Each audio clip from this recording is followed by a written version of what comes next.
मायका एक अनजाना दर्द।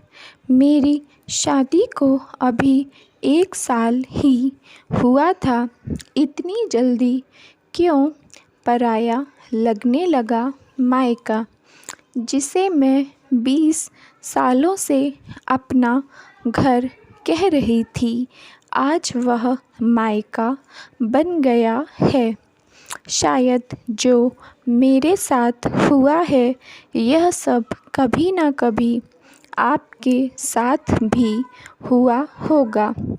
मैं रुचि 20 साल की उम्र में मेरे मम्मी पापा ने मेरी शादी एक मिडिल क्लास फैमिली में कर दिया। मेरा मायका भी मिडिल क्लास का था। मेरे पापा ने हैसियत में अपनी बराबरी का ही घर चुना, जिससे उनकी बेटी को कोई तकलीफ़ ना हो। वह आसानी से एडजस्ट कर लेगी। मुझे अपने विदाई के समय की वह बात आज भी याद है, जब मैं और मेरी मम्मी रो रही थीं। सब यही बोल रहे थे, आज से बेटी पराई हो गई है। उसका मायके में बस इतना ही दिन का साथ था। हे भगवान, बेटी को उसके ससुराल वाले बहुत अच्छे और प्यार करने वाले मिले, जिससे बेटी आसानी से अपना मायके वालों को भूल जाए। लोग मेरे घर को जब मेरा मायका बोलने लगे, उस वक्त वह शब्द बहुत बुरा लग रहा था। मुझे लग रहा था मैं सबको बोल दूं कि यह मेरा घर है, मायका नहीं। मैं इस घर की बेटी हूँ। जैसे यह घर भैया का है, वैसे ही मेरा भी है। मम्मी पापा जैसे भैया के हैं, वैसे मेरे भी हैं। मुझे भी उन्होंने अपनी कोख से इसी घर में जन्म दिया है। मेरा मन कह रहा था मैं ज़ोर ज़ोर से चिल्लाकर कह दूं कि यह मेरा घर है। मेरी विदाई के बाद जब मैं ससुराल आई तो सब यहाँ भी कह रहे थे, बहू का अच्छे से ख्याल रखना, ताकि जल्दी अपना मायका भूल जाए। मेरी ससुराल में सब लोग अच्छे थे। मेरे सास ससुर, पति, देवर और ननद सब लोग मुझे प्यार करते थे। इन सब के बीच एक चीज़ थी जो मैं नहीं भूलती थी, वह था मेरे मम्मी पापा का घर। मैं अक्सर बातें करते समय अपने मायके को अपना घर बोल देती थी, जिस पर मेरे पति और मेरी सास बोलती थी कि वह तुम्हारा मायका है, अब यही ससुराल ही तुम्हारा घर है। शादी के 1 साल में 2 बार मायके जा चुकी थी, लेकिन तीसरी बार जब मायके जाना था तो 7-8 महीनों बाद जा रही थी। मैं बहुत खुश थी अपने घर जाने के लिए। जब मैं घर पहुंची, मेरी माँ ने भी बोल दिया कि बहुत दिनों बाद मायके की याद आई है। तब मुझे एहसास हुआ कि मैं तो माँ के लिए भी पराई हो चुकी हूँ।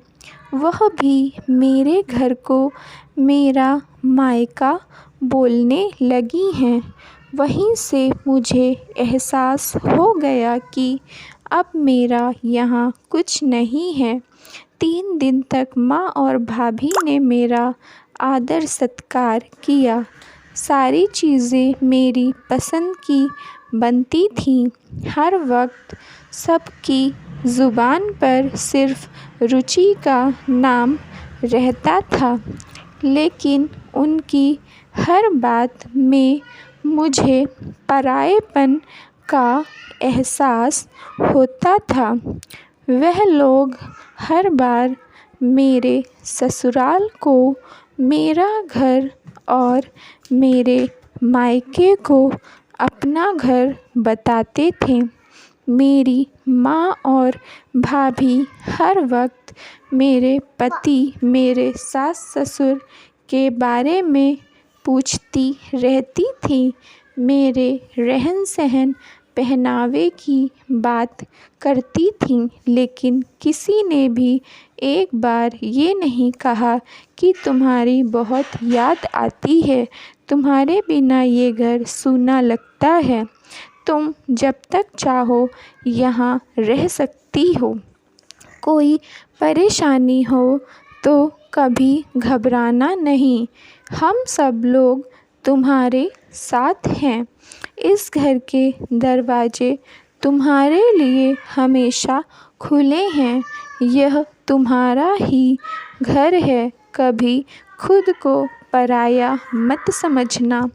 तुम हमारे लिए जैसे पहले थी वैसे अब भी हो। यह सब सुनने के लिए मेरे कान तरसते रह गए, लेकिन किसी ने भी मुझे यह महसूस नहीं कराया कि यह मेरा ही घर है, जहाँ मैंने अपनी ज़िंदगी के 20 साल गुजारे थे, अपना बचपन गुजारा है। कितने पल इस घर में कैद हैं, लेकिन अब यह सब सिर्फ़ यादें रह गई हैं। 3 दिन तक मैं अपने मायके में गैरों की तरह थी। फिर चौथे दिन मेरे पति का फ़ोन आया। वह बोले, कितने दिन मायके में रहोगी, घर कब आओगी, तुम्हारे बिना कितना सूना सूना लगता है, लो मम्मी से बात करो। मेरी सास ने भी कहा, बेटी अब जल्दी आ जा, तेरे जाने से घर की रौनक चली गई है। तेरी ननद और तेरे देवर को भी तेरे बिना अच्छा नहीं लग रहा है। तब तक मेरे पति ने फ़ोन ले लिया और कहा, कब की टिकट निकाल दूँ। मेरे मुँह से निकला, मैं कल आ रही हूँ। मेरी आँखों में आंसू थे। मेरी माँ ने मुझसे पूछा, क्या हुआ? मैं कुछ नहीं बोली। मेरे अंदर इतना दुख भरा था, जो बात मैं मम्मी पापा, भैया भाभी के मुँह से सुनना चाहती थी, वह बात मुझे मेरे पति, सास, देवर और ननद बोल रहे थे।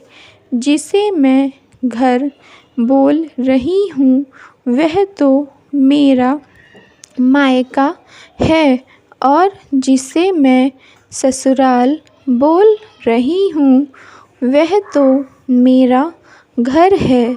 मेरे ससुराल वाले मेरा परिवार हैं। अगले दिन मैं तैयार हो गई। मेरे पति मुझे लेने के लिए आए थे। आज मेरी आँखों में आंसू नहीं थे। मैं खुश थी, क्योंकि मैं अपने पति के साथ अपने घर जा रही थी। जब मैं घर पहुंची, सब लोग बहुत खुश हुए। सब ने यही कहा, तुम्हारे बगैर घर में बिल्कुल अच्छा नहीं लग रहा था। मेरी ननद बोली, भाभी आ गई तो घर की रौनक आ गई। तब मुझे समझ आ गया कि मेरा घर मेरा मायका बन गया है और मेरी ससुराल ही मेरा असली घर है।